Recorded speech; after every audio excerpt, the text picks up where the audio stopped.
বিকাশ ভবনের সামনে আন্দোলনকারী শিক্ষকদের অবস্থান বিক্ষোভের আজ চতুর্থ দিন এবং 17 জন আন্দোলনকারী শিক্ষকদের বিরুদ্ধে মামলা। 17 জনকে বিধাননগর উত্তর থানায় তলব, হাজিরা এড়ালেই গ্রেপ্তারি। 21 মে থানায় হাজিরা দিতে বলেছে পুলিশ। হাজিরা না দিলে ভারতীয় ন্যায় সংহিতার নির্দিষ্ট ধারা মেনে গ্রেপ্তার করা হবে বলেও জানানো হয়েছে। এমনটাই নোটিশ দেওয়া হয়। মার খাওয়া শিক্ষকদের বিরুদ্ধে মামলা পুলিশের, একাধিক জামিন অযোগ্য ধারায় মামলা পুলিশের। এ বিষয়ে আমরা কথা বলবো। আমরা সরাসরি চলে যাবো আমাদের প্রতিনিধি নাজিয়া রহমানের কাছে। নাজিয়া, আন্দোলনকারী শিক্ষকদের বিরুদ্ধে মামলা, 17 জনের বিরুদ্ধে মামলা।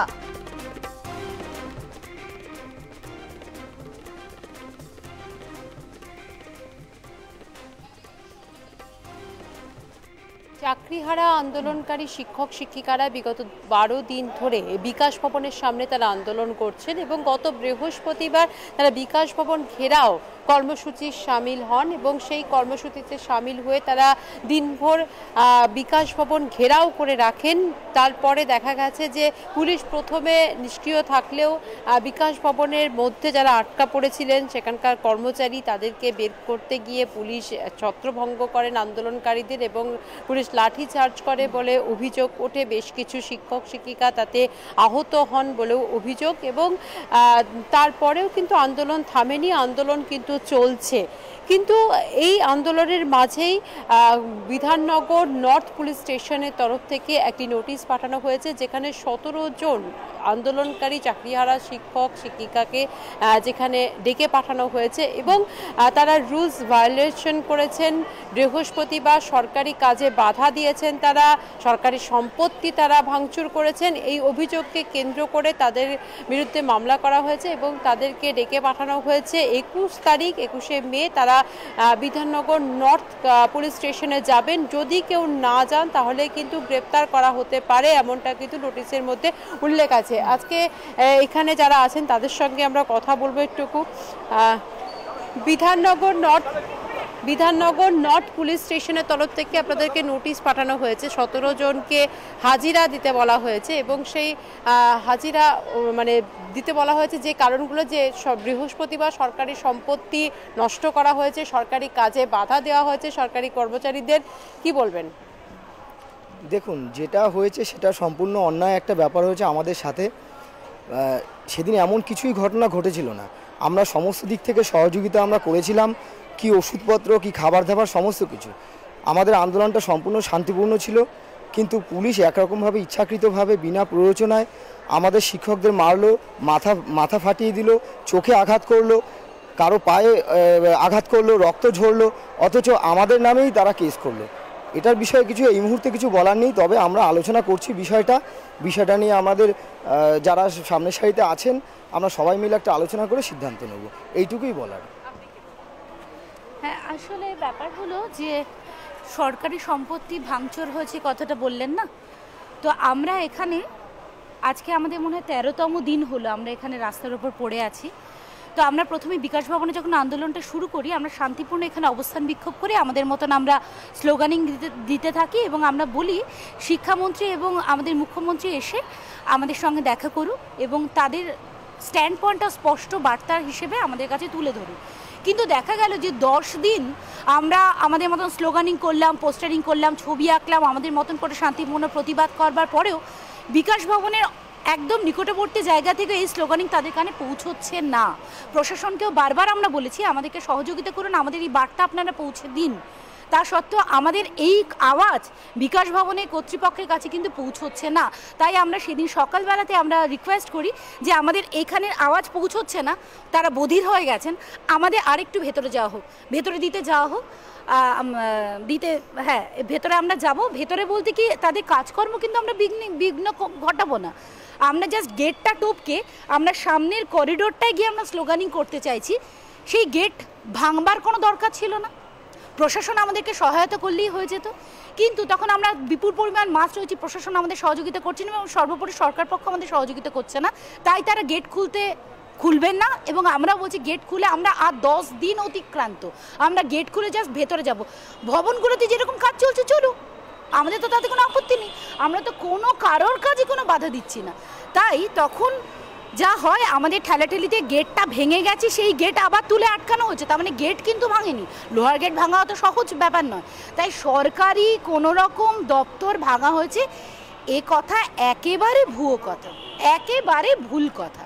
আর তারপরেও আমাদের যে কেসগুলো দেওয়া হয়েছে এবং পুলিশের তরফ থেকে যে বিবৃতি দেওয়া হয়েছে, আমাদের কাছে ভিডিও রেকর্ড আছে যে পুলিশরা আক্রান্ত সেই পুলিশদের হসপিটালে নিয়ে গিয়ে তাদের কাছে তাদের কোনো রকম আঘাতের চিহ্নই আইডেন্টিফাই করা যাচ্ছে না।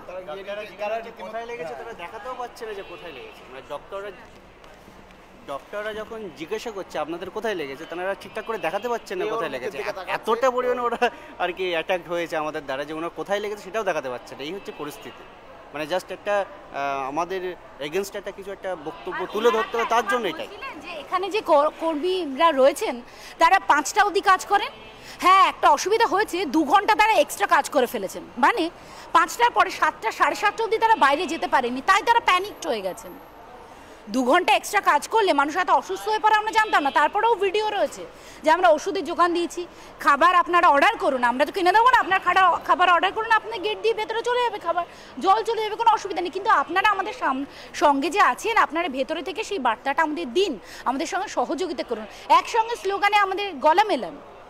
মানে সেইখান থেকে তাদের নিরাপত্তা 2 ঘন্টা বেশি কাজ করাতে তারা এত প্যানিকড হয়ে গেছে। পুলিশ বলছে তাদের নিরাপত্তা দিতে একেবারে বসে থাকা শিক্ষক, আমাদের চোখের সামনে বসে থাকা শিক্ষকদের মাথায় বাড়ি মারলো, পা ভেঙে দিল। এটা হলো গিয়ে তাদের নিরাপত্তা, ওই যে 2 ঘন্টা যারা এক্সট্রা আটকে ছিল তাদের নিরাপত্তা দেওয়ার জন্য পুলিশ প্রশাসন এই কাজটা করেছে। এবং তারা উল্টে আবার আমাদের সেই বসে থাকা শিক্ষকের যে মাথায় আঘাত করেছে তার নামই আবার কেসটা দিয়েছে।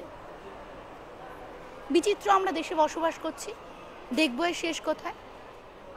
আন্দোলন কিছু এইভাবে যে কেস দিল এবং এইভাবে যে আপনাদেরকে 17 জনকে ডাকা হলো, তার পরবর্তীতে হ্যাঁ, আমাদের আন্দোলন চলবে। আমাদের যে নির্দিষ্ট দাবি দেওয়া আছে, আমাদেরকে স্বপদে সসম্মানে যতদিন না আমরা স্কুলে আমাদেরকে পুনর্বহাল করছে ততদিন আমাদের আন্দোলন চলবে। আন্দোলন বন্ধ করার কোনো প্রশ্নই নেই, আন্দোলন চলবে। মানে এতে কোনো ভয় নেই? না না, কিসের ভয়? আমরা তো দোষ বা আমাদের কোনো অন্যায় করিনি, তো ভুল বা মিথ্যে মামলায় আমাদেরকে ফাঁসিয়ে কিছু করতে পারবে না। যেটা হয়েছে যে শিশু সুরক্ষা কমিশনের তরফ থেকে একটা রিপোর্ট চাওয়া হয়েছে, যেখানে বলা হয়েছে গতকালকে যে প্রতীকী ক্লাস নেওয়া হয়েছিল শিশুদের, এবং শিশুদেরকেও কোনোভাবে আন্দোলনের সঙ্গে যুক্ত করা হয়েছে, কি বলবেন? আমাদের স্টুডেন্টরা যদি তাদের স্বতঃস্ফূর্তভাবে এগিয়ে আসে এটা তো খুব স্বাভাবিক কথা। বরং আমরা তাদেরকে বারণ করছি, তোরা আসিস না, তোরা বেরোস না, তোরা প্রতিবাদটাকে মনের মধ্যে জিয়ে রাখ। কারণ এই পশ্চিমবঙ্গে বসবাস করতে গেলে তোদেরকে শিখতে হবে কি করে অন্যায় বিরুদ্ধে প্রতিবাদটা করতে হয়। আমরা যেরকম ক্লাসরুমে শিখিয়েছি আমাদের সাবজেক্ট, সেরকম আমরা আজকে আমাদের জীবন দিয়ে শেখাচ্ছি যে অন্যায় বিরুদ্ধে কী করে রুখে দাঁড়াতে হয়। তোরা এই গরম রোদে আসিস না, আমরা বরং বারণ করছি। তারপরেও যারা শুনছে না, তারপরেও যারা আমাদের আদর্শ অনুপ্রাণিত হয়ে রাস্তায় নামছে, তাদের জন্য যদি শিশু সুরক্ষা আইন কিছু করতে পারে করবে। নীতিপাঠ দেওয়া হলো গতকালকে, মানে পুঁথিপাঠের জায়গায় নীতিপাঠ কতটা জরুরি বলে মনে করেন?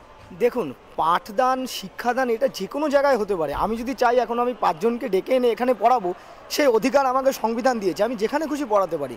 কাউকে পাঠদান করা সেটা যদি অন্যায় হয়ে থাকে, তাহলে এই যে এত স্কুল কলেজ বা রবীন্দ্রনাথ বিদ্যাসাগর এরা তো রাস্তায় গাছের তলায় বসে পড়িয়েছে, তাহলে সেগুলো কি ছিল?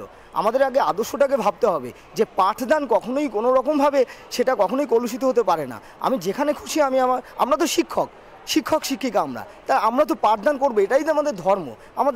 আমাদের নীতি, আমাদের আদর্শ থেকে আমরা পড়াচ্ছি, এটাই তো আমাদের ধর্ম। সুতরাং এটা কখনোই অন্যায় হতে পারে না, এটা আমার বিশ্বাস।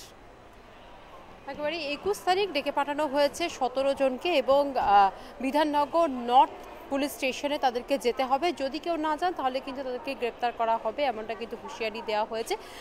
এবং আরও কয়েকজনের সঙ্গে কথা বলবো, তারা কি বলছেন এই নিয়ে, তাদের সঙ্গে একটু কথা বলবো। এখানে অনেকেই আছেন, কি বলছেন, এখানে অনেকে আছেন, তাদের সঙ্গে একটু কথা বলার চেষ্টা করব যে তারা কি বলছেন এই মুহূর্তে, তারা কি বলছেন।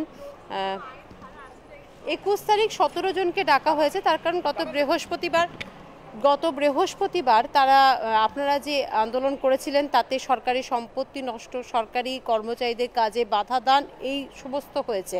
তার জন্য বিধাননগর নর্থ পুলিশ স্টেশন ডেকে পাঠিয়েছে, কি বলবেন? একদম, পুলিশ এগুলো আইন জানে, তাই আইন অনুযায়ী সুন্দর সুন্দর করে ছক কষেছে, ওদের তো ছক রেডি ছিল। আমরা তো এত কিছু জানি না। শুনুন, আমরা পড়াশোনা করেছি, আমরা শুধু ওই বিদ্যা বুদ্ধিটুকুই আমাদের আছে, আমরা ইন্টেলিজেন্ট কিন্তু ক্লেভার নই, ওরা ক্লেভার। তাই ওরা অনেক সুন্দর জাল বিস্তার করেছে। ওদের প্রপার্টি ওদের কিছু দেখাতে পারবে যে আমরা সরকারি সম্পত্তি কী ধ্বংস করেছি? 2 বছর ধরে প্রত্যেকটা মানুষের 19,500 জন যে তাদের জীবন জীবিকা নষ্ট করেছে, সেটা কি? সেটার দায়ভার কে নেবে? একটা সম্পত্তি, প্রপার্টি, বস্তুগত সম্পত্তির এত মূল্য, আর এতজন ব্যক্তিগত জীবনের সম্পত্তির মূল্য নেই? ব্যক্তি সম্পদটা সম্পদ নয়, শুধু বস্তু সম্পদটাই সম্পদ? এই প্রশ্নটা আপনাদের থাকলো আপনাদের মিডিয়ার বন্ধুদের কাছে, আপনারা তুলে ধরুন। পুলিশরা তো এগুলো বলছে আমরা ওদের মারধর করেছি, ওদের সম্পত্তি ধ্বংস করেছি, ওদেরকে এই করেছি, ওরা আমাদের এগেনস্টে কেস করেছে। সেটা করা যায়? ল অ্যান্ড অর্ডার ডিউটি কাকে বলে? ল অ্যান্ড অর্ডার ডিউটিতে কেউ কারোর মাথা ফাটায় না। আমাদের তো প্রমাণ আছে, আমাদের যত শিক্ষক শিক্ষিকারা যা হসপিটালাইজড হয়েছে, ওদের কি প্রমাণ আছে? আমাদের মানুষের মাথা ফাটিয়ে দিয়েছে, রেটিনা নষ্ট করে দিয়েছে চোখের, সেগুলো জীবন নয়? বস্তু সম্পত্তি নষ্ট করা বিশাল। সরকারের তো আজকে একটা বস্তু জিনিস নষ্ট হবে আর একটা তৈরি করে 21শে মে কি হয় সেদিকে আমাদের অবশ্যই নজর থাকবে। আপাতত ধন্যবাদ তোমায়। আন্দোলনকারী শিক্ষকদের বিরুদ্ধে মামলা, 17 জনকে বিধাননগর উত্তর থানায় তলব করা হয়েছে, এমনটাই জানা যাচ্ছে। 21শে মে থানায় হাজিরার নির্দেশ, হাজিরা না দিলে ভারতীয় ন্যায় সংহিতার নির্দিষ্ট ধারা মেনে গ্রেফতার করা হবে।